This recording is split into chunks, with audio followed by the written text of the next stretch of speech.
Hello बच्चों, let's read the question. The question says each of these questions contain two statements, assertion and reason. Each of these questions also has four alternative choices, only one of which is the correct answer. You have to select one of the code A, B, C and D given below. और A है assertion is correct, reason is correct, reason is a correct explanation for assertion. मतलब assertion correct है, reason भी correct है और reason इसके correct explanation दे रहा है. ओके और B है assertion is correct, reason is not a correct explanation for assertion. तो इसका correct explanation नहीं है बट दोनों ये correct है.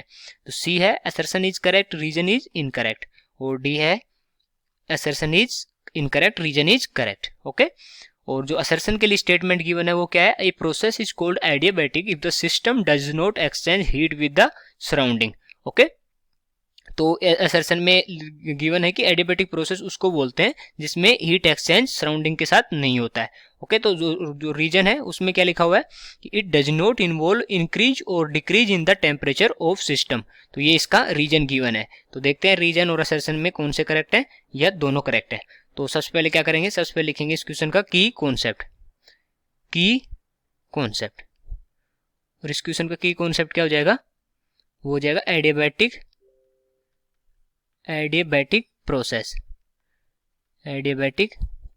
ये हो जाएगा इस क्वेश्चन का की कॉन्सेप्ट. ओके तो देखते हैं कि एडियाबैटिक प्रोसेस किसको बोलते हैं. एडियाबैटिक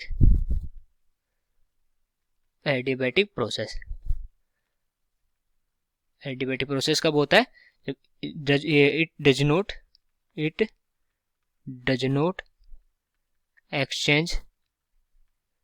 इस प्रोसेस में क्या होता है, it does not exchange the heat with surrounding. Okay उसको बोलते हैं अपन एडियाबैटिक प्रोसेस. मतलब इसमें जो Q होता है हीट एडेड वो क्या होता है, जीरो. ओके और जो अपना फर्स्ट लॉ ऑफ थर्मोडायनेमिक्स है, फर्स्ट लॉ ऑफ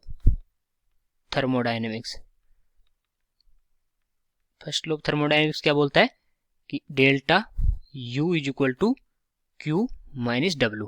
और यहाँ पर डेल्टा U क्या है, ये है चेंज इन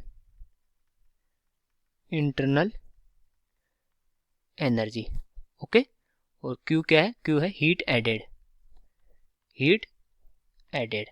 और ये W देखें तो W क्या है, W is equal to work done by the system. ये अपना W. ओके तो जो डेल्टा U है वो किसके इक्वल हो जाएगा, माइनस W के, क्योंकि यहाँ पर Q जो एडियाबैटिक प्रोसेस में क्या होता है, जीरो होता है. तो अगर अपन इस सिस्टम पे वर्क डन करते हैं, if work done on the system, तो क्या होगा, जो इंटरनल एनर्जी है, इंटरनल एनर्जी इंक्रीज होगी, इंटरनल एनर्जी इंक्रीज. ओके अगर इंटरनल एनर्जी इंक्रीज हो रही है तो टेम्परेचर भी इंक्रीज होगा, तो यहाँ से अपन बोल सकते हैं कि जो एडियाबैटिक प्रोसेस होती है उसमें टेम्परेचर इंक्रीज और डिक्रीज हो सकता है. तो जो रीजन है अपना वो इनकरेक्ट हो जाएगा. इसमें लिखा हुआ कि डज नॉट इन्वॉल्व इंक्रीज और decrease in the temperature of system. और असर्शन है वो अपना करेक्ट है. अभी अपने देखा था कि एडियाबैटिक प्रोसेस वो होती है जिसमें एक्सचेंज ऑफ हीट नहीं होता है. तो असर्शन करेक्ट है, रीजन इनकरेक्ट है. तो कौन सा ऑप्शन करेक्ट हो जाएगा अपना, तो अपना जो सी ऑप्शन है वो करेक्ट हो जाएगा. So I hope you understood it well. Best of luck.